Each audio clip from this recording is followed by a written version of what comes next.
이 시간에는 피조물의 창조 과정과 그 성장 기간에 대하여서 말씀드리도록 하겠습니다. 하나님의 뜻, 하나님의 창조 목적이지요. 천국입니다. 하나님은 하나님의 창조 목적, 하나님의 뜻, 그 천국을 하나님 홀로서는 이루지 못합니다. 그 천국은 절대적으로 하나님께서 이루시는데 하나님 홀로 만약에 이룰 수 있었으면 예전에 다 이루어버리지 지금까지 이끌고 올 리는 없는 것입니다. 그래서 하나님의 뜻, 하나님의 창조 목적, 그 천국은 하나님 홀로 이루시지 못하시고 인간들의 책임 분담에 의하여서 인간들의 책임 분담이 플러스 돼가지고 하나님의 뜻, 하나님의 창조 목적은 이루어지는 것입니다. 그래서 인간의 이 운명이라고 하는 것은 규정되어 있고 절대적으로 애정되어 있지 않는 것입니다. 인간에게는 하나님께서 자유의지를 주셨습니다. 그래서 인간은 스스로 노력 여하에서 성공할 수도 있고 더 발전되어 나갈 수도 있고 운명을 개척해 갈 수 있도록 하나님께서 인간을 창조하신 것입니다. 하나님께서 이 피조 만물 세계를 창조하셨는데 성경을 보게 되면은 6일에 걸쳐서 이 피조 만물 세계를 창조하셨습니다. 첫째 날, 둘째 날, 셋째 날, 넷째 날, 다섯째 날, 마지막 여섯째 날에 인간을 창조하셨습니다. 하나님의 이 창조는 성경에서 보게 되면 딱 6일 걸렸는데 그런데 과학자들이 그동안 우주가 어떻게 더 생성되는가 이 생성 과정을 연구를 해봤습니다. 그런데 기나긴 세월을 걸쳐서 이 우주가 생성되었는데 신기하게도 3,500년 전에 계시받아가지고 기록된 이 성경의 창조 과정과 과학자들이 밝힌 우주 생성 과정이 똑같다라는 것입니다. 똑같아요. 그런데 딱 하나 다른 게 있습니다. 이 성경에서는 4일째 되는 날 해와 달과 별을 창조했다고 그랬어요. 그런데 사실 이 해와 달과 별은 첫째 날 빛과 어둠을 창조했다고 했을 적에 빛과 어둠을 나눴다고 했을 적에 이미 그때 창조된 것입니다. 그런데 이 안개나 가스 등으로 이렇게 가려져 있다가 이때서 나타난 거예요. 그걸 그대로 기록하다 보니까 4일째 해와 달과 별을 창조하였다라고 이렇게 기록한 것이다 라고 보는 것입니다. 그렇다고 한다면 이 성경 3,500년 전에 계시받아서 기록한 이 성경의 내용과 오늘날 과학자들이 정밀하게 연구한 우주 생성 과정이 똑같다라는 거예요. 그러니까 성경은 아주 과학적이다라고 볼 수가 있는 것입니다. 그런데요, 말씀드린 것처럼 성경에서는 이 우주 창조, 천지 창조가 6일 걸렸다고 하는데 6일이 아니죠. 그러니까 긴 세월을 두고 창조하시면서 6단계로 창조하셨다라고 봐야 되는 것입니다. 베드로후서 3장 8절을 보게 되면 주의 날은 하루가 1000년 같고 1000년이 하루 같다라고 그랬습니다. 그러니까 긴 시간을 걸쳐서 첫째 날 창조를 마치시고 또 긴 시간을 거쳐서 둘째 날 창조를 마치시고 이렇게 창조에 6단계가 있었다라고 봐야 된다라고 하는 것이죠. 그래서 이 성경에서 이 창조는 하나님이 전지전능하니까 그냥 하루아침에 나와라 뚝딱 해가지고 창조하신 것이 아니고 긴 시간을 걸쳐서 피조세계를 창조하셨다라고 하는 것입니다. 그래서 피조세계는 6단계의 창조 과정을 걸쳐서 피조세계는 창조되었다라고 하는 것입니다. 특히 하나님의 창조가 끝날 때마다 하나님께서 하신 말씀이 있습니다. 성경 창세기 1장 5절을 보게 되면 첫째 날 창조가 그렇게 되어 있어요. 첫째 날 창조를 마치시고 성경에 뭐라고 기록되어 있습니까? 저녁이 되며 아침이 되니 이는 첫째 날이다 라고 말씀을 하셨습니다. 저녁이 되며 아침이 되면은 그건 첫째 날이 아니에요. 둘째 날이죠. 이게 밤이라고 하는 시간을 걸쳐서 다음 날이 됐으니까 이건 둘째 날이잖아요. 그런데 성경은 그게 첫째 날이다. 그러니까 창조의 첫 단계를 마친 것입니다. 하나님께서 피조세계를 창조하시고 이 피조물을 창조하시고 밤이라고 하는 이 성장 기간을 걸쳐서 완성되어서 출발하는 그것을 그렇게 저녁이 되며 아침이 되니 이는 첫째 날이다라고 이렇게 표현했다라고 봐야 되는 것입니다. 그리고 모든 피조 만물들은 이 밤이라고 하는 이 성장 기간이 있었다라고 하는 것입니다. 그래서 피조 만물들은 그냥 하루아침에 하나님이 창조하시고 완성돼 버린 것이 아니고 밤이라고 하는 이 성장 기간을 거쳐서 완성되었다라고 하는 것입니다. 그래서 하나님께서는 피조 만물을 창조하는 데 있어서 일정한 기간을 거친 후에 창조가 완료되도록 하셨고, 또 이 모든 피조물들을 보게 되면은 그냥 한순간에 완성하는 존재가 없어요. 성장 기간을 거쳐서 완성하는 것을 놓고 볼 적에 모든 피조 만물들에게는 성장 기간이라는 것이 있었다라고 하는 것입니다. 그런데 이 성장 기간은 3단계로 되어 있다라는 것입니다. 왜 3단계일까요? 하나님께서 삼수의 하나님이세요. 그래서 하나님이 삼수로 계시니까 하나님을 닮아서 하나님이 창조한 모든 피조물들은 다 3단계를 거쳐서 이 삼수 과정을 거쳐서 완성하도록 하나님께서 창조하신 것입니다. 하나님은 본성상, 본형상, 그리고 본성상, 본형상의 중화적 통일체, 이렇게 삼수로 하나님 계십니다. 그리고 하나님은 아버지 하나님, 어머니 하나님, 그러면서 아버지 하나님, 어머니 하나님이 중화적 통일체를 이루신 하늘 부모님 하나님, 이렇게 삼수의 하나님으로 하나님은 계십니다. 그래서 하나님께서는 피조세계를 창조할 적에 당신을 닮아서 전부 다 삼수의 내용을 지니게 하였다라고 하는 것입니다. 그래서 존재 양상이나 또 그 운동함에 있어서도 또 성장기간에 있어서도 이 삼수 과정을 거치도록 하나님께서 창조하셨다라고 하는 것입니다. 그러다 보니까 이 피조 만물 세계를 보게 되면은 전부 다 삼수 내용을 다 가지고 있어요. 물질도 기체, 액체, 고체로 되어 있습니다. 식물도 뿌리, 줄기, 잎으로 되어 있습니다.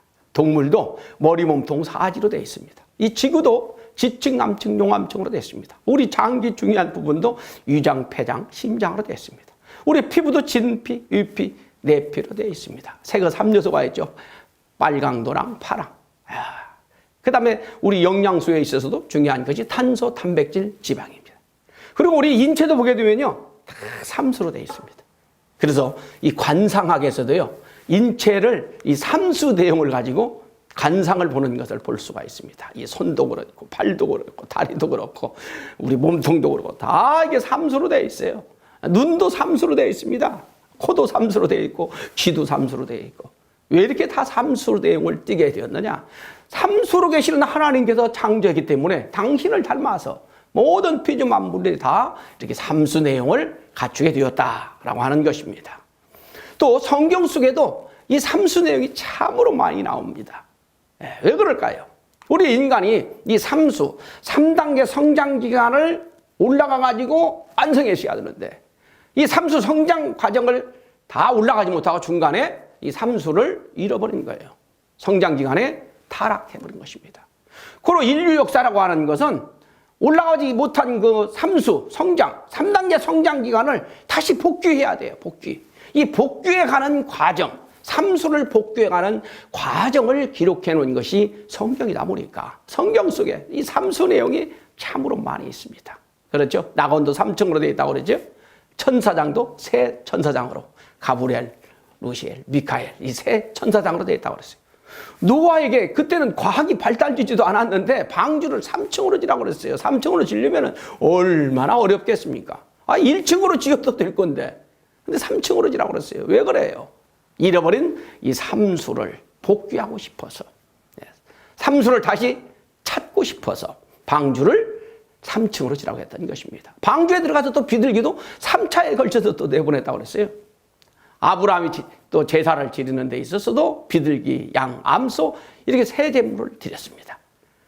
또 이삭을 번제 드리려고 하는데도 3일 동안을 갔다고 그랬어요. 이스라엘 민족을 이끌고 출애굽을 하는 데 있어서도 3일 동안 했다고 그랬습니다. 마지막 3일의 어둠이 있었죠. 그리고 하나님께서 이스라엘 민족을 복귀해 나오는 데 있어서 3차 가나안 복귀 노정이 있었습니다. 마지막 요단강을 건너에 있어서도 뭐 얼마 멀지도 않아요. 그런데 3일이나 걸려서 넘었다고 그랬습니다. 예수님도 30년 사생활, 3년 공생애가 있었습니다. 예수님 탄생할 적에 동방박사 또 딱 3명이 왔다고 그랬어요. 또 새 제물을 가지고 왔다고 그랬어요.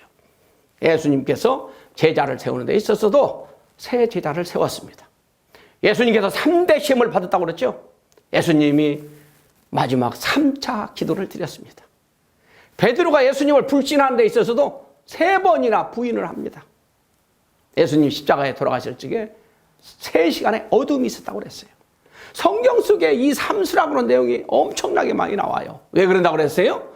인간이 소생기, 장성기, 완성기 이 3단계 성장기간을 완성했어야 되는데 그걸 완성하지 못하고 중간에 타락해버렸어. 그걸 다시 복귀하고자 하는 것이 인류 역사다 보니까 그런 내용을 기록한 내용이 성경이다 보니까 성경 속에서 삼수 내용이 이렇게 많이 나오게 되었다라고 하는 것입니다. 그래서 우리 모든 피조 만물들은 3단계를 거쳐서 이 성장기간 3단계를 거쳐서 완성하도록 하나님께서 창조하셨습니다. 그래서 제1단계를 소생기, 두 번째 단계를 장성기, 세 번째 단계를 완성기. 그래서 우리 인간은 소생기, 장성기, 완성기 이 3단계를 거쳐서 모든 피조 만물들은 이 3단계를 거쳐서 완성하도록 하나님께서 창조하신 것입니다. 그런데 우리 인간은 이 소생기, 장성기, 완성기 3단계 성장기간을 올라가다가 그만 중간에 장성기, 완성기쯤 그때 타락해버린 거예요. 완성하지 못하고 성장기간을 다 올라가지 못하고 중간에 타락해버린 거예요. 그러므로 말미암아 우리 인간은 올라가다가 타락했으니 떨어져 버렸으니 다시 올라가야 되는 거예요. 그래서 다시 올라가야 되는 것이에요. 소생기, 장성기, 완성기 이 3단계를 다시 올라가야만이 창조 목적 완성 인간으로 나갈 수 있는 것입니다. 그래서 모든 피조 만물들은 전부 다 소생기, 장성기, 완성기 이 3단계 성장기간을 통과해서 완성해야 되는데 하나님께서는 이 성장기간에 모든 피조물들이 잘 성장할 수 있도록 원리의 주관성과 자율성을 주셨습니다. 그래서 이 피조 만물들은 이 성장기간을 원리의 주관성과 자율성에 의하여서 이 성장기간을 통과하여서 완성하도록 하나님께서 창조하신 거예요.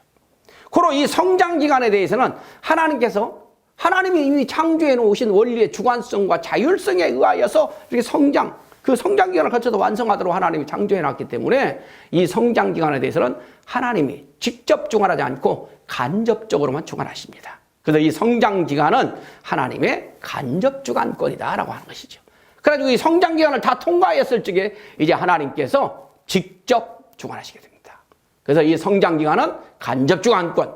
그래서 하나님이 창조해 놓으신 이 원리, 법도를 잘 지키는가에 대한 그 결과만 하나님이 또 주관하시기 때문에 원리, 결과, 주관권이라고도 하는 것입니다. 그래서 모든 만물들은요, 이 성장기간을 하나님이 창조해 놓으신 원리의 주관성에 의해서 그냥 통과해서 완성하도록 되어 있어요. 그래서 식물들 보게 되면 씨가 떨어지게 되면은 하나님이 이미 창조해 놓으신 저 자연 만물들이 잘 성장하도록 하나님의 원리를 그렇게 자율성, 주관성, 원리를 창조해 놨기 때문에 또 자연 법칙을 그렇게 창조해 놨기 때문에 그 싹이 나서 꽃이 피고 열매를 맺고 그리고 이제 다시 땅으로 돌아가고 그러지 않습니까? 또 동물들도 마찬가지예요. 새끼로 태어나게 되면은 잘 성장해서 또 다 성장한 다음에는 다시 또 땅으로 돌아가고 모든 피조 만물들은 전부 다 이 성장 기간을 하나님이 창조해 놓으신 원리의 주관성과 자율성에 의해 가지고 이게 성장해서 완성하는 거예요. 근데 한없이 성장하는 것이 아니에요. 그렇죠. 그래서 주관성, 자율성에 의하여서 이렇게 또 하나님이 창조해 놓으신 자연 법칙에 의해서 이렇게 성장 기간을 통과해서 완성하도록 하나님께서 이 만물들을 창조하셨습니다. 우리 인간도 마찬가지예요. 우리 인간 이 몸뚱아리는 동물과 다를 게 하나도 없어요. 뭐 동물하고 다른 게 우리 몸뚱아리가 뭐가 있어요. 그래서 우리 인간 이 몸뚱아리도 엄마에게서 태어나게 되면은 엄마의 사랑을 통하여서 뭐 모든 동물들이 그러는 것처럼 이렇게 성장하잖아요. 근데 몸뚱아리가 다 성장했다고 해가지고 우리 인간은 완성하는 게 아닙니다. 동물들은 그 몸뚱아리가 다 성장하면 완성하는 거잖아요. 근데 우리 인간은 이 몸이 다 성장했다고 해서 완성하는 게 아니에요. 우리 몸뚱아리는 일반 만물과 똑같습니다. 그래서 하나님이 창조해 놓은 자율성과 주관성, 자연 법칙에 의해서 이 완성되는 거예요, 몸뚱아리는. 그런데 우리 인간은 몸뚱아리가 다 성장됐다고 완성한 인간이 아니잖아요. 인간의 가치라고 하는 것은 몸을 보고 판단하는 것이 아니지 않습니까? 그 사람 마음, 그 심령이죠. 그 사람 인격이죠. 그래서 우리 인간은 이 성장 기간에 있어서 만물과 다르게 우리 인간에게는 하나님이 책임 분담을 주셨습니다. 이 성장 기간을, 이 몸뚱아리는 하나님이 창조해 놓으신 그 원리에 의하여 그냥 성장합니다. 그러나 우리 속사람 마음, 우리의 심령은, 인격은 저절로 성장하지 않는 거예요. 그것은 각자의 책임 분담에 하나님이 맡겨놓으셨어요. 책임 분담에 맡겨놓으신 거예요. 그래서 스스로 이 책임 분담으로 우리 속사람 인격은, 심령은 자기 스스로의 책임 분담으로 이 성장 기간에 완성하도록 우리 인간에게만 하나님께서 책임 분담을 주셨다라고 하는 사실입니다. 이건 놀라운 말씀이에요. 우리 인간에게만 하나님께서 동물들과 다르게 어떤 피조물에게도 그런 게 없어요. 우리 인간에게만 하나님께서 책임 분담을 주신 거예요. 여러분 이 사람이 박지성 그림입니다. 박지성 저기 발이래요. 참 얼마나 연습을 많이 했으면 발이 저렇게 됐을까요? 근데요, 박지성은요, 축구 선수가 될 수 없는 그런 신체적 조건을 가지고 태어났답니다. 왜 그럴까요? 평발이래요, 평발. 평발은 오래 뛰질 못합니다. 오래 뛰게 되면 엄청나게 피곤이 오게 되고 다리가 뚱뚱 붓고 그러죠. 근데 예전에는 이 평발들은 군대도 못 갔어요. 그런데 박지성 씨 별명이 뭐예요? 연습벌레예요. 남들이 자고 있을 적에 잠 안 자고 연습을 하는 거예요. 누가 그렇게 시켜서 했습니까? 자기 마음에서 우러나서 스스로 책임 분담으로 자기 자신의 신체적 조건을 그냥 뚫고 넘어가가지고 세계적으로 유명한, 아시아에서 가장 유명하다고 하는 세계적 축구 스타가 된 거 아닙니까? 그러니까 인간이 성공하고 성공 못하고 이건 하나님이 결정하는 게 아니라는 거예요. 나 자신 스스로 노력으로 내 인격을 성장시켜 나가고, 스스로 노력으로 내 실력을 성장시켜 나가고, 스스로 노력으로 내 능력을 성장시켜 나가도록 하나님이 인간에게만 책임 분담을 주셨다고 하는 놀라운 사실입니다. 그렇습니다. 세상에서도 아주 못된 놈들은 자기 그냥 부족한 부분을 부모 탓하죠. 부모 때문에 내가 이렇게 됐다라고. 그런데 세상에서 큰 일을 한 역사적인 위대한 인물들 보게 되면요, 가정 형편이 그렇게 넉넉한 사람이 별로 많지 않아요. 어려운 환경을 극복하면서 스스로의 노력으로 자기 자신을 성장시켜가지고, 우리 인간에는 무한한 창조성이 있잖아요. 엄청난 창의성을 가지고 있단 말이에요. 그거를 스스로 개발해야 되는 거예요. 누가 개발해 주는 게 아니야, 그건. 하나님이 인간에게만 그런 책임 분담을 주신 것입니다. 그래서 그런 책임 분담을 스스로 노력으로 성공시켜가지고 완성으로 나가야 되는 것이 하나님께서 인간에게만 주신 그런 특별한 내용입니다. 그러면 하나님이 왜 인간에게만 책임 분담을 줬을까요? 아니, 동물에게는 똑같은 하나님의 피조물인데 동물에게는 책임 분담을 안 주고 왜 인간에게만 책임 분담을 줬냐는 말이에요. 여러분, 인간과 동물과 똑같으면 되겠습니까? 하나님이 성경 창세기 그러잖아요. 마지막에 3대 축복 중에 세 번째가 뭐예요? 만물을 주관하라. 그래서 만물을 주관하라. 동물이나 인간이나 똑같이 하나님의 피조물인데 어떤 존재는 주관을 받고 어떤 존재는 주관을 하고 말이죠. 이건 불공평하잖아요. 불공평한 하나님에서는 안 되잖아요.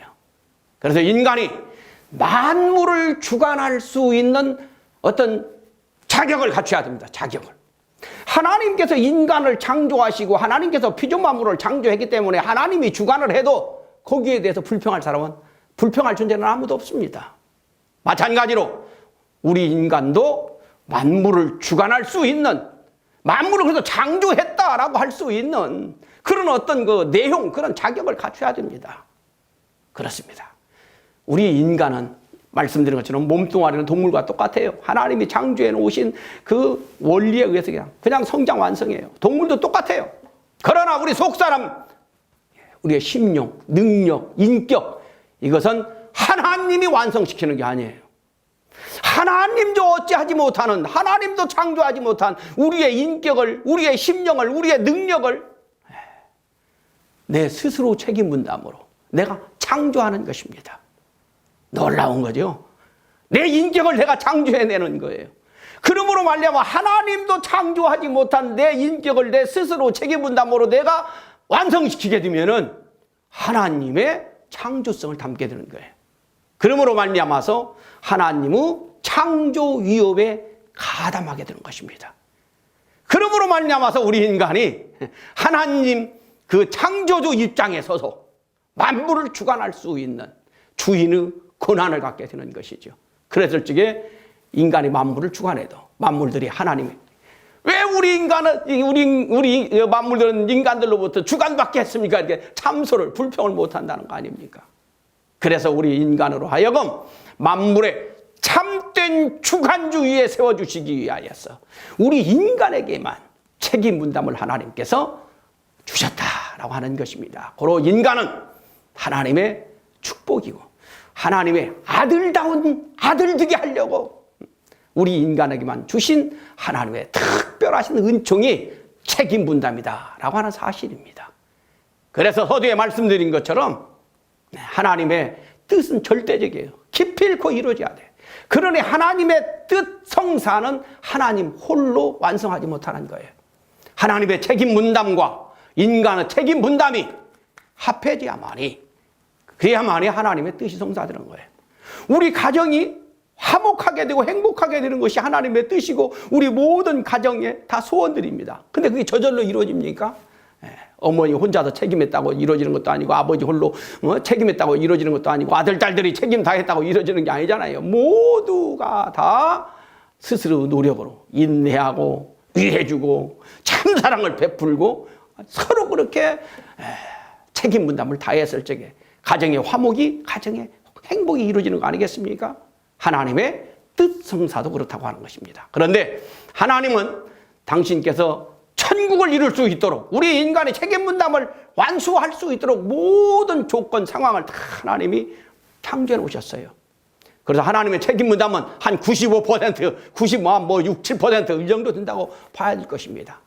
거기에다가 우리 인간 책임 분담, 미미한 인간 책임 분담, 참 참고 노력하고 그러면서 위해주고 투입하는 거, 이것만 하게 되면 인간 책임 분담이 완성되는 거예요. 근데 그걸 못하는 거야.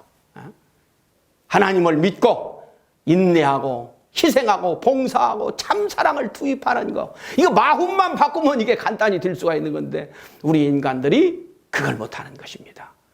하나님께서 인간을 창조하시고 선악과 따먹지 말아라 그랬잖아요.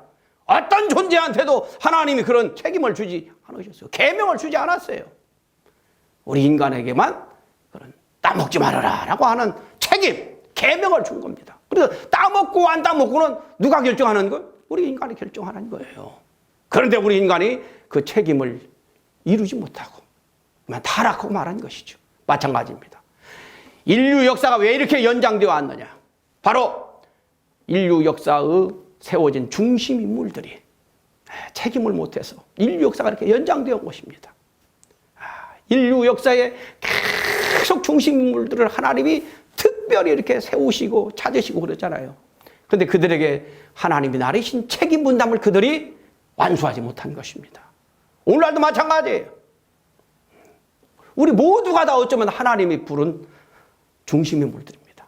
바로 내가 중심 인물로서 하나님을 절대적으로 믿고 하나님이 가르쳐 주신 원리 말씀을 믿고 실천하지 않고, 이거 누구 책임이에요? 내 책임이에요.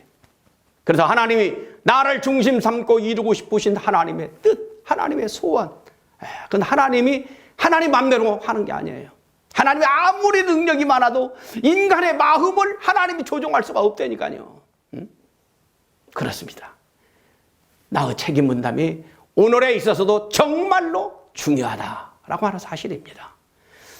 그래서 이 성장 기간에 있을 적에는 하나님께서 우리 인간을 직접 주관하지 못하고 인간이 이제 완성하게 되면 하나님께서 우리 인간을 직접 주관하시게 됩니다. 그래서 하나님의 직접 주관권은 뭐냐? 바로 직접 주관권은 완성권이기 때문에, 완성권이라는 게 뭘까요? 인간이 완성된 거예요. 인간이 완성됐다라는 말이 무슨 말일까요? 인간이 완성됐다고 하는 것은 인간의 심정이 하나님의 심정과 일체를 이룬 것입니다. 하나님의 심정과 나의 심정이 완전히 일체를 이루게 되면 하나님의 소원이 내 소원이 되고 하나님이 원하는 것이 내가 원하는 것이 되는 거예요. 하나님이 하고 싶은 일이 내가 하고 싶은 일인 것 되는 거예요. 이렇게 하나님과 심정 일체를 이루었을 적에 하나님께서 직접 주관하시게 되는 것입니다. 그래서 이 직접 주관권은 완성권으로서 근데 하나님의 심정과 일체를 이룬 상태로서 하나님이 뭐 시키고 하나님이 부탁하고 그런 게 없어요. 그냥 심정적으로 우러나가지고 모든 일을 다 이루어드리고 다 승리해내는 그런 단계가 바로 이 완성권, 그 완성권에 갔을 적에 하나님의 직접 주관을 받게 되는 것입니다. 그래서 우리가 신앙생활하는 목적은 뭐냐? 바로 하나님 심정을 알아서 그 하나님의 심정을 내가 맞춰서 사는 거예요. 그리고 하나님의 심정과 일체를 이루어야 되는 것입니다. 그 하나님이 만들어주는 게 아니에요. 우리 스스로의 노력으로 정성을 들이고 정말 또 열심히 노력하면서 그래가지고 하나님의 심정과 가까워지면 가까워질수록 하나님의 심정과 일체를 이루면 일체를 이루올수록 하나님의 신성과 능력을 또 우리가 갖게 되는 거예요. 그러므로 말미암아 하나님과 일체를 이루었을 적에 하나님께서 직접 주관하시는 그런 자리로 나감으로 말미암아서 이제 천국을 이루게 되는 것이죠. 그래서 천국 이루는 거 하나님이 이루어주는 게 아니더라 했죠. 나의 책임 분담으로 내 개인적인 우리 가정적인 천국 하나님이 이루어주는 거 아니에요. 나의 책임 분담으로 천국을 우리가 이루어나가야 된다라고 하는 사실입니다. 그래서 정말 우리 인간에게만 특별히 주신 책임 분담 하나님의 참된 자녀가 되기를 바라가지고 만물의 참된 주관주가 되기를 바라가지고 인간에게만 특별히 나려주신 인간 책임 분담을 우리가 항상 기억하면서 오늘 이 시간 나의 책임 분담은 뭘까? 하나님이 나에게 바라시는 책임 분담은 무엇일까? 우리 가정에게 하나님이 바라시는 책임 분담은 무엇일까? 이걸 늘 기억하고 헤아리면서 책임 분담을 완수해 나가는 우리들이 되어야 되겠습니다. 중요한 것은 참된 인격을 내 스스로 완성시켜야 됩니다. 참된 부부, 참된 가정을 내 스스로 책임 분담으로 완성시켜 나가야 됩니다. 내가 참된 주인으로 내 스스로 책임 분담으로 완성해 나가야 된다라고 하는 사실을 언제나 기억하면서 그 책임 분담 완성권을 향하여서 정진해 나가는 여러분들이 되기를 바라면서 이 시간 강의를 마치도록 하겠습니다. 감사합니다.